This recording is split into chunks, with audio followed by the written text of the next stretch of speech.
తగిన కాలమందు ఆయన మిమ్మల్ని హెచ్చించడానికి ఒక కాలమును నిర్ణయించి పెట్టాడు. దాని పేరు తగిన కాలమట.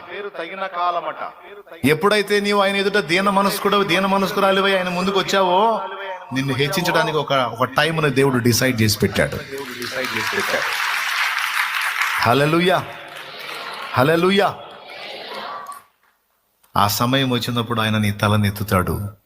తృణీకరించబడ్డ చోటని నిన్ను ఘనపరిచి ఆయన నిన్ను మహిమపరుస్తాడు. ఆయన మహిమపరుస్తాడు. దానికి ఒక టైం డిసైడ్ చేశాడు దేవుడు. దీనులను దాటిపోడు. ఇలాగా ఈ దీనులైన వారికి ఏమేమి సిద్ధపరిచాడో ఇన్నున్నాయి. ఇన్ని కాదు, ఇన్నున్నాయి. దీనులు భూమిని స్వతంత్రించుకుంటారని చెప్పాడు.